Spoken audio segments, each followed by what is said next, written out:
Hello, all 11th class student brothers and sisters. I am Mr. Dalve sir, going to discuss with all of you the second poem in the 11th standard textbook. And the title of the second poem is The Sower. The Sower. So means पेरणे. So means पेरणे, जमिनीमध्ये बी पेरणे, रुजत घालणे.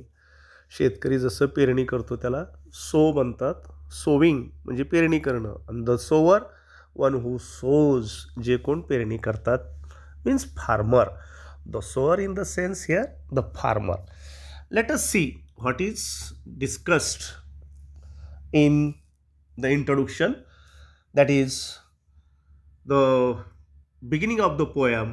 Through its introduction, instead of going to through icebreakers, we are going to see this direct the page number 72. And at the initial stage, let us discuss Victor Hugo is the original poet, writer of this poem. Victor Hugo, he is novelist and dramatist of the 19th century and was the most important of French romantic writers. Victor Hugo हे एक कादंबरीकार, नाटककार, 19th सेंचुरीमधले महत्त्वाचे French romantic रायटर्सपैकी एक होते. Romantic writer म्हणजे कल्पनारम्यता, अद्भुत स्वरूपाचं लेखन करणाऱ्या नाटककारापैकी, कवींपैकी ते एक होते. दो regarded in France as one of the country's greatest poet, he is better known for novels as Notre Dame de Paris, French words आहेत हे, and Les Miserables, that is published in 1862. म्हणजे फ्रेंच फेमस रायटर आहेत हे कवी.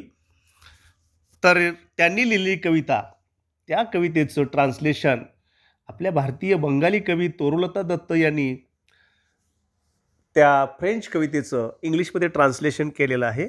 And this translated poem from French into English that is selected for the 11th standard syllabus. Let us see what is there about Torulata Dutt, the Bengali poet, also known as Toru, wrote in English and French. English आणि फ्रेंचमध्ये त्या लिहित होत्या. Was born on 4 March 1856 in Kolkata. कोलकात्याला जन्मलेल्या. She is considered to be the first Indian poetess to write versus. Versus म्हणजेच काव्य in English and French. ती पहिली भारतीय स्त्री लेखिका की ज्यांनी इंग्लिश आणि फ्रेंचमध्ये लेखन केलं. She translated dozens of poems and completed a novel before her death at the age of 21. डझनावारी कविता त्यांनी फ्रेंचमधून ट्रान्सलेट केल्या इंग्लिशमध्ये आणि त्यांच्या मृत्यूच्या म्हणजे 21व्या वर्षी मृत्यू प्राप्त झाला. तर त्याच्या अगोदर त्यांनी एक नॉव्हेलसुद्धा लिहिली. Her poems such as Sita, lotus and our casuarina in a tree. Casuarina आहे ना, ही एक ऑस्ट्रेलियन झाड आहे, त्याच्यावरती लिहिलेली कविता आर वेल लव्ड. त्यांना प्रसिद्धी मिळाली या कवितांना. आता या कवितेविषयी चर्चा करू आपण या थर्ड पॅराग्राफमध्ये. That is about the sower. The sower is a translation of Victor Hugo's poem. हे अगोदर चर्चेलेच आपण. सीझन्स डी सिमिलेस या कवितेपासून ट्रान्सलेट केलेलं आहे. ले सॉयर. It is translated by Toru Dutta from French to English. फ्रेंचमधून इंग्लिशमध्ये ट्रान्सलेट केलेली ही कविता आहे. The sower is a poem about a farmer who is sowing seeds. आणि ही कविता एक शेतकरी शेतात बिया पेरतो त्याबद्दलची ही कविता आहे. He has seen many bad harvest in his life. त्यानं अनेक वाईट हंगाम पाहिलेले असतात शेतकऱ्यांनी. And this is true, universal truth. This is universal truth. हे वैश्विक सत्य आहे की जगातले सगळेच शेतकरी आपल्या आपल्या जीवनामध्ये अनेक ॲडव्हर्सिटीजला किंवा वाईट हंगामाला किंवा निसर्गाच्या आपत्तीला तोंड द्यावं लागतं शेतकऱ्यांना. However he is so optimistic of having a good harvest every time he tosses grain. The last sentence that is important. However, he is very optimistic.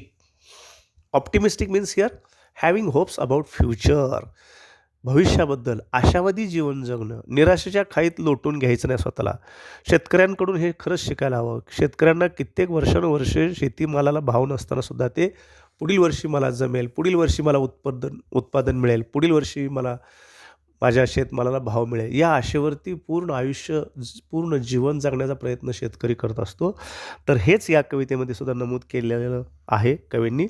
Late us see line by line the poem the sower by Toru Dutt. बघा या ठिकाणी description दिलं आहे. Let us see line by line. Sitting in a porch way, cool sunlight I see dying fast. Twilight hastens on to rule. Sitting in a porchway. Porchway means the front side of the home. घराच्या पुढील बाजू main दरवाजा असतो, त्याच्यासमोर जो व्हरांडा असतो, जो porch असतो, त्या पोर्चमध्ये कवयित्री स्वतः बसलेली आहे.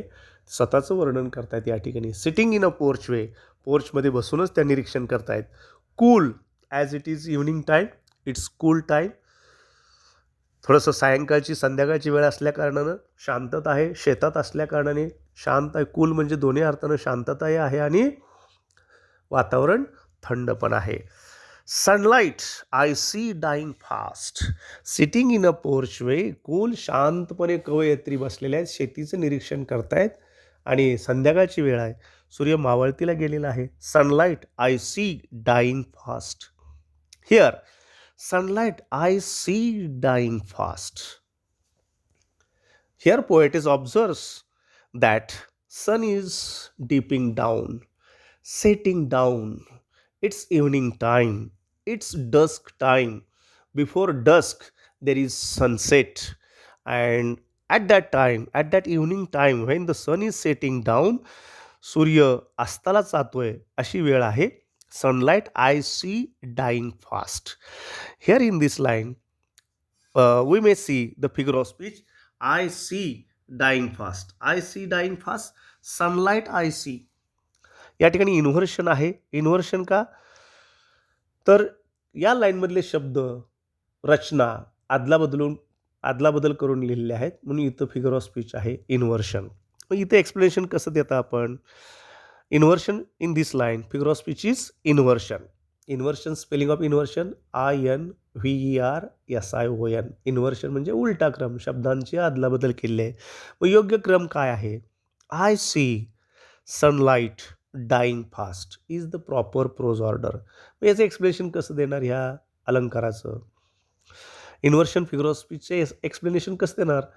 Here in this line, words are not arranged in proper prose order. या ओळीमध्ये शब्द योग्य प्रोज ऑर्डर म्हणजे गद्यक्रमाने लिहिलेले नाहीत. योग्य गद्यक्रम काय आहे तो आपल्याला सांगता आला पाहिजे.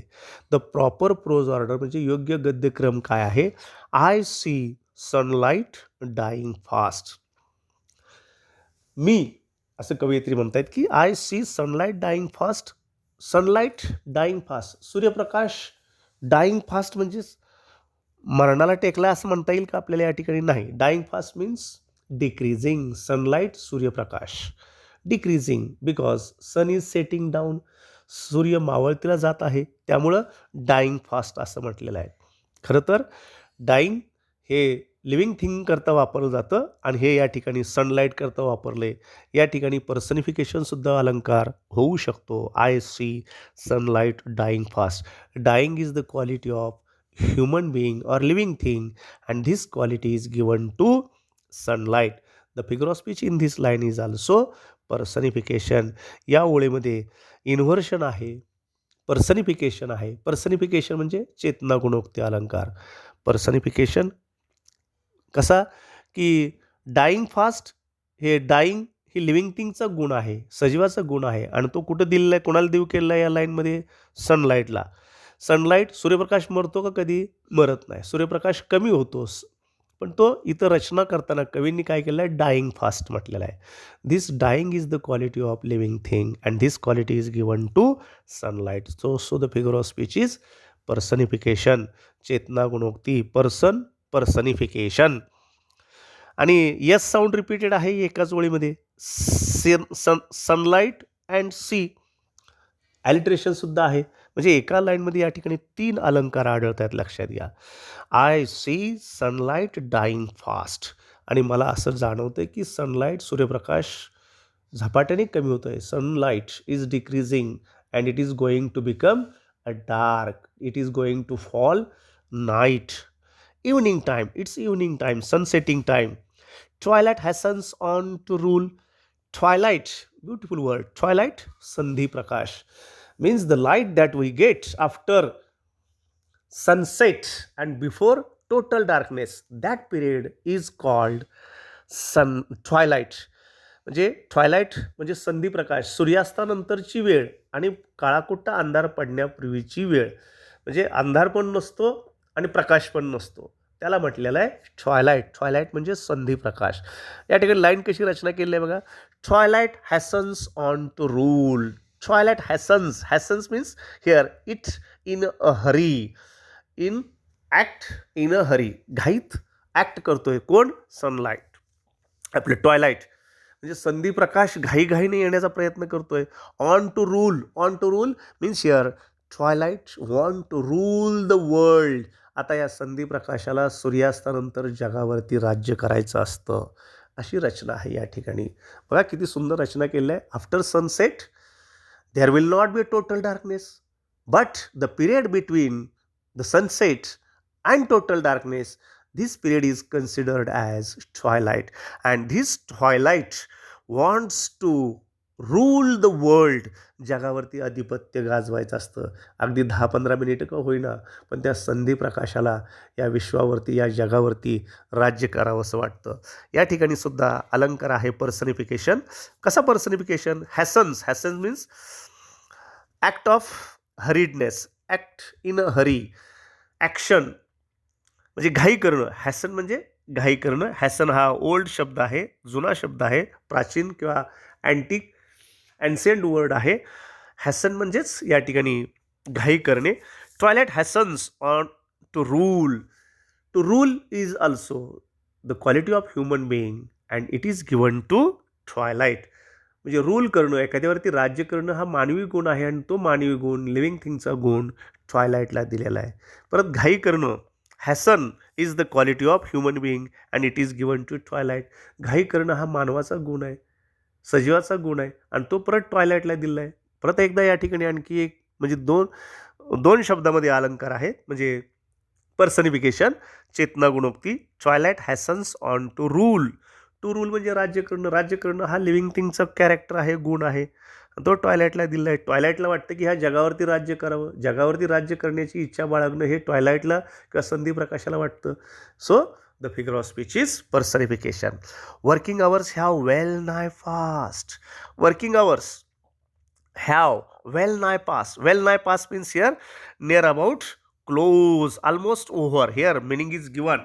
Here well nigh fast. Well nigh fast, the meaning is given here. What is the meaning? Almost but not completely or exactly. Just about to end, about to finish. म्हणजे वर्किंग आवर, कामाची वेळ जवळपास संपुष्टात आली आहे, पण संपलेली नाही अशा अर्थानं. का तसं म्हणलं आहे? Because there is no time limit for the life of farmer. In the life of farmer, शेतकऱ्याच्या आयुष्यामध्ये जरी अंधार पडू लागला तरी वेळ संपत जरी आली असली तरी संपली असं म्हणता येत नाही. त्याचं काम ज्यावेळेला संपतं त्यावेळेला त्याची वेळ संपते असं म्हटलं जातं. म्हणून करता असं म्हटलेलं आहे की working hours have well nigh fast. जवळजवळ क्लोज झाले आहे. वर्किंग आवर, कामाची वेळ संपलेली आहे. सूर्य मावळतीला गेलेला आहे म्हटलं तर कामाची वेळ संपलेलीच आहे जवळपास. पण शेतकऱ्याला हातातलं काम संपवून थांबता येत नाही. The farmer couldn't stop his work in hand. He stops after the finishing of his work because he dedicates himself. तो स्वतःला समर्पित करतो आपल्या श्रमाला, आपल्या कष्टाला, धरणी मातेला. धरणी मातेवरती तो प्रेम करतो, कष्ट करतो. हातातलं कष्ट संपल्याशिवाय तो थांबत नाही. काही झालं तरी थांबत नाही. जरी कामाची वेळ संपली असली तर तो शेतकरी स्वतःच्या शेतावरती कष्ट करतोय, तर तो शेतकरी थांबत नाही. म्हणून करता असं म्हटलेल्या रचना केल्या आहे. Working hours have well nigh pass. जवळपास वर्किंग आवर म्हणजे कामाची वेळ जरी संपलेली असली तरी ती काम बंद झालेलं नव्हतं शेतकऱ्याचं. Next line, shadows run across the lands. आणि शॅडोज रन, सूर्य मावळतीला चाललेला असल्या कारणानं, सूर्य आता मावळणार आहे, बुडणार आहे, सूर्य क्षितिजाखाली जाणार आहे.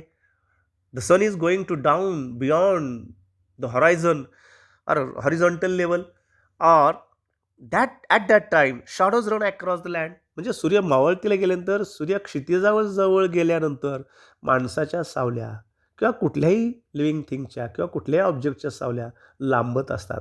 एकतर सूर्य उगवताना आपल्या सावल्या कशा असतात, लांबलचक असतात. कारण का, आपल्याला हॉरिझॉन्टल लेवलला सूर्य असतो, जसं सूर्य वर येतो तसं सावलीची लेंथ, आपल्या शॅडोची लेंथ किंवा सावलीची लेंथ, लांबी कमी व्हायला लागते. आणि ज्यावेळेला सूर्य डोक्यावर येतो त्यावेळेला आपल्या सावल्या आपल्याच पायाखाली असतात. म्हणून करता या ठिकाणी सूर्यास्ताची वेळ आहे, सूर्य अस्ताला गेलेला आहे. Shadows run across the lands.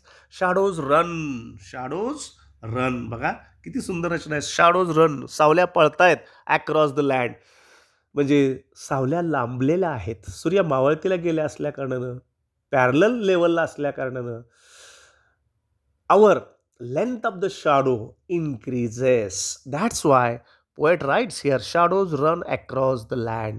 आपल्या सावल्या पूर्ण जमीनभर पसरलेल्या आहेत किंवा लांबलेल्या आहेत. हेअर इथं सुद्धा अलंकार आहे, पर्सनिफिकेशन. कसा, शॅडोज रन, पळतात, सावली पळणं. पळणं हा कोणाचा गुण आहे, लिव्हिंग थिंगचा, माणसाचा गुण आहे. आणि हा गुण कोणाला दिला या ठिकाणी, शॅडोजला. म्हणून इथं सुद्धा फिगर ऑफ स्पीच आहे, personification. Running is the quality of living thing and it is given to shadows. पळणं हा माणसाचा, लिव्हिंग थिंगचा गुण आहे आणि इथं तो शॅडोजला दिला आहे. So the figure of speech is personification. Shadows run across the lands. सावल्या लांब लचक जमिनीवरती लांब अंतरावरतीपर्यंत लांबलेल्या आहेत सावल्या. But a sower linger still. Yet sower lingers. Lingers means here रेंगाळणे. लिंगर मीन्स हिअर रेंगाळणे. सोअर लिंगर स्टील, तरीसुद्धा सावल्या लांब गेलेल्या असल्या, सूर्य मावळतीला गेलेला असला तरीसुद्धा तो sower, farmer, stays in the field, in the farm, on the soil. He lingers there, still he lingers there, he remains there, he continues to work, to continues to finish his work. So it is described here, but a sower lingers still. तरी सुद्धा तो sober means farmer, lingers, रेंगाळतोय, तिथं थांबतोय, काम करतोय. हातातलं काम संपल्याशिवाय शेतातून, वावरातून बाहेर पडत नाही, जमिनीवरून तो बाहेर येत नाही.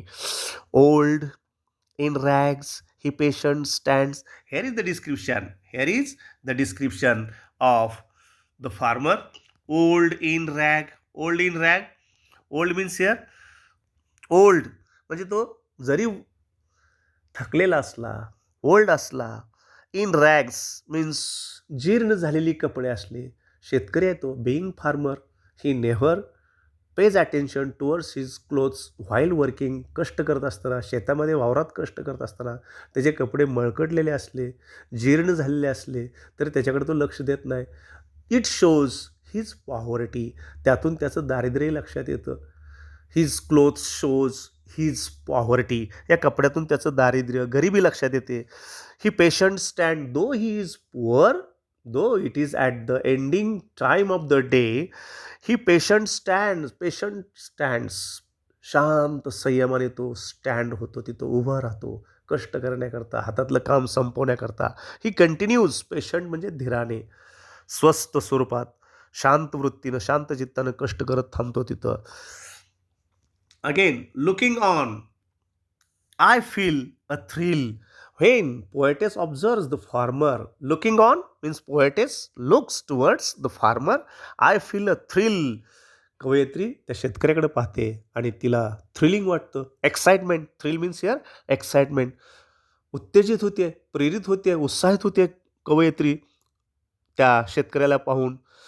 Black and high his silhouette, black and high his silhouette, black and high. बघा, कवयित्री पोर्चमध्ये बसलेली आहे आणि पोर्चच्या समोरच असलेलं शेत, ते वावर, त्या वावरामध्ये, शेतामध्ये शेतकरी नांगरलेलं, कुळवलेलं, मशागत केलेलं शेत आहे आणि पेरणी चालू आहे. त्याच्या हातात बिया आहेत, धान्य आहे, तो विस्कटतोय, पेरणी करतोय. जसं आपण ज्वारी फेकतो किंवा गहू फेकतो पेरणीसाठी शेतामध्ये किंवा कडवळ टाकतो, तशा पद्धतीनं तो पेरणी करतो या ठिकाणी. ब्लॅक अँड हाय, तो ब्लॅक अँड हाय, ब्लॅक वर्ण असलेला त्याचा तो संध्याकाळची वेळ आहे. संध्याकाळची वेळ असल्या कारणानं तो मध्ये आहे. त्याच्या पलीकडल्या बाजूला सूर्यास्त होताना दिसतोय. सूर्यास्ताची किरणं कवयित्रीच्या दिशेने येत आहेत आणि त्या सूर्याच्या आणि कवयित्रीच्या मध्ये हा शेतकरी असल्या कारणानं त्या किरणामुळं त्या कवयित्रीला त्या शेतकऱ्याची ब्लॅक प्रतिमा दिसते, फक्त छायाचित्र दिसतंय. असं हे वर्णन आहे. सुंदर वर्णन आहे या ठिकाणी. Black and high, black and हाय. तो आता सूर्य मावळतीला क्षितीला पोचलेला असल्या कारणानं सूर्याच्या आणि या कवयित्रीच्या नजरेच्या मध्ये सेंटरला हा शेतकरी आला असल्या कारणानं त्या शेतकऱ्याची डार्क प्रतिमा फक्त तिला नजरेआड येते, दिसते. कारण त्याच्या पाठीमागं मावळतीचा सूर्य आहे. त्या मावळतीच्या सूर्याची किरणं त्या शेतकऱ्याच्या अंगावरून इकडं कवयित्रीकडं आलेले असल्या कारणानं पाठीमागं प्रकाश असल्यानंतर समोरून दिसणारी प्रतिमा हे छायाचित्र दिसतं, नुसतं ब्लॅक दिसतं. तशीच प्रतिमा या ठिकाणी कवयित्रीला दिसलेली आहे. Black and high, his silhouette. Silhouette अतिशय सुंदर शब्द वापरला या ठिकाणी. छायाचित्र म्हणजे मागे पाठीमागं प्रखर प्रकाश असेल तर पुढून दिसताना फक्त छायाचित्र दिसतं. त्याला सेल्युएट म्हटलेलं आहे, लक्षात घ्या. पाठीमागून प्रचंड प्रकाशाचा झोत असेल आणि पुढून आपण समोरून पाहिलं तर आपल्याला ती प्रतिमा व्यवस्थित दिसत नाही. ते छायाचित्र जे दिसतं त्याला म्हटलेलं आहे सेल्युएट. कधीकधी सिनेमामध्ये, चित्रपटामध्ये वगैरे असं हिरोचं एंट्री करत असताना वगैरे पाठीमागून फोकस केलेला असतो आणि समोरून फक्त ब्लॅक स्वरूपात ती प्रतिमा दिसते.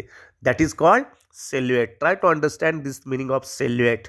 Here the meaning is given in the glossary also. Silhouette means here shape, outline of someone against a brighter background.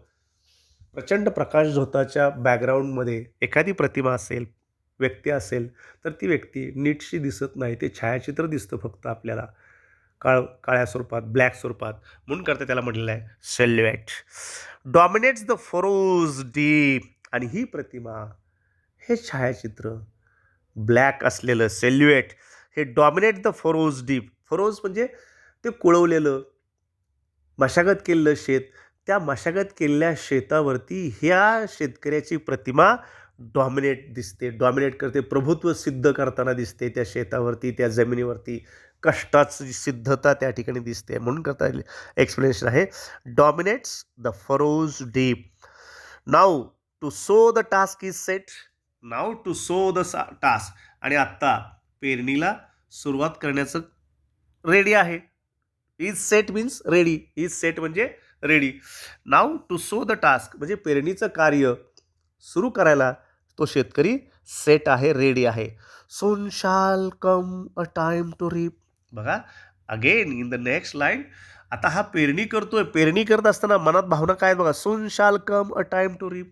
लवकरच वेळ येईल ती. सून शाल कम टाइम टू रीप. रीप म्हणजे सुगीचा हंगाम, कापणी, पिकाची कापणी. म्हणजे किती आशावादी शेतकरी आहे. हातात बिया आहे, त्या पेरणी करत असतानाच त्याला चित्र समोरचं दिसतं की लवकरच वेळ कापणीची येईल, म्हणजे धान्य पिकलेले येईल. पिकलेलं धान्य, त्याच्या धान्याच्या राशी घरामध्ये मला घेऊन जाता येतील.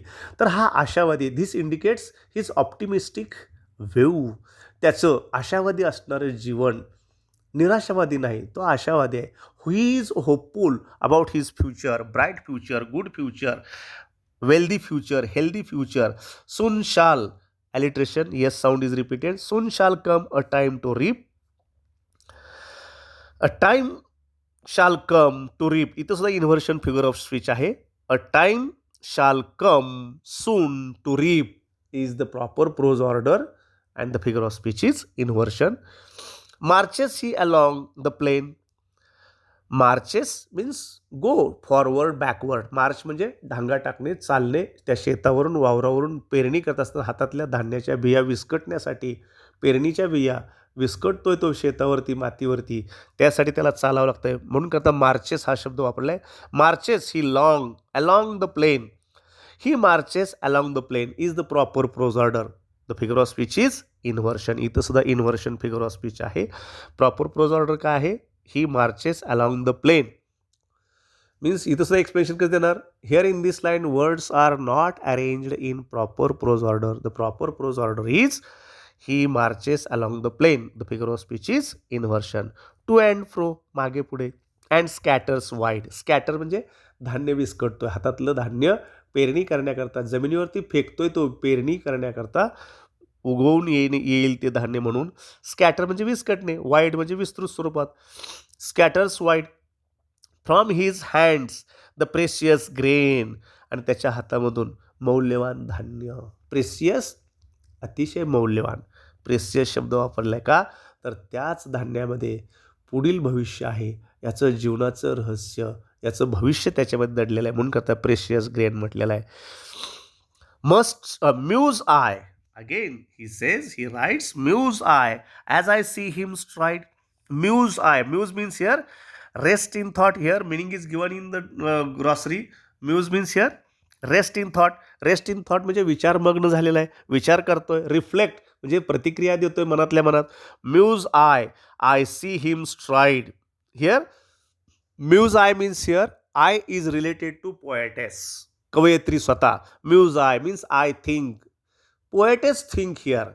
I think as I see him stride. Stride means taking a long step. Here the meaning is given again in glossary. Here to walk with long steps. As I see him stride. म्हणजे कवयित्री स्वतः विचार करते. I muse I, muse I म्हणजे I here related to poetess herself. Muse I म्हणजे I think, think I think as I see him stride. कवयित्री पाहते की त्या शेतकऱ्याला स्ट्राईड म्हणजे मोठ्या स्टेप्स घेत तो घाईघाईनं उरकण्याचा प्रयत्न करतोय. त्याच संध्याकाळी त्याला ते बी धान्य त्या शेतावरती विस्कटायचं आहे. कारण का संध्याकाळी पाऊस येऊन जर चिखल झाला तर दुसऱ्या दिवशी त्याला त्या चिखलामधून फिरता येणार नाही, ते बिया पेरता येणार नाहीत किंवा विस्कटता येणार नाहीत. म्हणून तो घाई करून मोठ्या मोठ्या ढांगा टाकत बी विस्कटण्याचा प्रयत्न करतोय. म्हणून करता कवयित्री विचारमग्न होत आहेत. कवयित्री म्यूज आय म्हणजे thinking I see him stride. इथं सुद्धा इन्व्हर्शन आहे. I muse as I see him stride. I muse proper prose order आहे. I muse as I see him stride. मी त्याच्याकडे विचार करते, पाहते की तो लांब लचक ढांगा टाकताना शेतकरी काम करताना दिसतोय. Darkness deepens. Again darkness deepens. Darkness deepens means here darkness increases. Darkness deepens means here darkness increases. गडद अंधार पडू लागलेला आहे. Fades the lights. Fades the light, fade म्हणजेच कोमेजणे, कमी होणे. डिक्रीजेस, लेसन्स, अंधुक होतोय, प्रकाश अंधुक होऊ लागलेला आहे. म्हणजे सूर्य जवळपास मावळलेलाच आहे आता. अशा वेळेला फेड्स द लाईट, लाईट कमी झालेली आहे, अंधुक प्रकाश झालेला आहे, संधी प्रकाश सुरुवात झालेली आहे. फेड्स द लाईट, फेड मीन्स लेसन्स द लाईट, कमी होणे, लाईट कमी होणे, प्रकाश कमी होणे. डार्कनेस डिपन्स म्हणजे अंधार वाढलाय आणि प्रकाश कमी झालाय. इथं अँटीथेसिस आहे बघा. Deepens, darkness and fades the light. Darkness आणि लाईट दोन अपोजिट वर्ड एकत्र आले आहेत म्हणून करता figure of speech antithesis. Antithesis, two opposite ideas put together, darkness and light. The figure of speech is antithesis. Then now he gestures to mine eyes. आणि तो घाईघाईनं अंधार पडत असताना, काम करत असताना त्याचे ते हावभाव, त्याच्या activity. Now he gestures means here his activities to mine eyes. कवयित्री म्हणतात त्याच्या त्या ॲक्टिव्हिटी माझ्या नजरेला कशा वाटतात म्हणतात कवी. त्या शेवटच्या दोन लाईन्स अतिशय महत्त्वाच्या आहेत. Are august. His activities on that field, on that farm are August. August here meaning is already given in the glossary also. August means noble, dignified, impressive, effective, attractive, great, noble, भव्य, दिव्य. त्याचं ते कर्तृत्व, त्याचं ती activity, शेतात काम करण्याची activity भव्य, दिव्य, अगदी ग्रेट, इम्प्रेसिव्ह, इफेक्टिव्ह, अट्रॅक्टिव्ह वाटते कवयित्रीला. Are august. August means noble, dignified, impressive, effective, attractive, अगदी इफेक्टिव्ह वाटते. And strange. Strange means something अद्भुत. स्ट्रेंज थोडीशी अद्भुत वाटते त्याची ती ॲक्टिव्हिटी. His height. का हिज हाईट, त्याची ती हाईट. कवयित्री पोर्शमध्ये बसूनच पाहते त्याची उंची. आता ही हाईट कसली उंची? कर्तृत्वाची उंची, त्यागाची उंची, डेडिकेशनची उंची.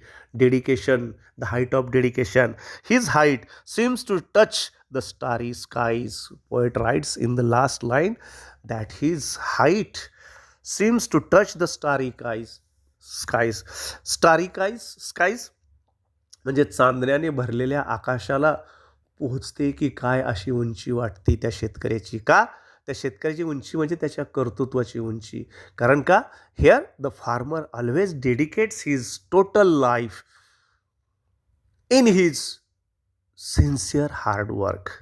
So, this sincere hard work increases his status in the society, his height in the society. In this sense, या अर्थाने कवयित्रीला वाटतं की त्याची त्या कर्तृत्वाची उंची, कार्याची उंची जणू काय आकाशातल्या तारकापुंजाला तारकांना स्पर्श करायला चालली आहे की काय, अशी एवढी कर्तृत्वाची उंची महान असणारे शेतकऱ्याचं कार्य त्याला कवयित्री सॅल्यूट करते.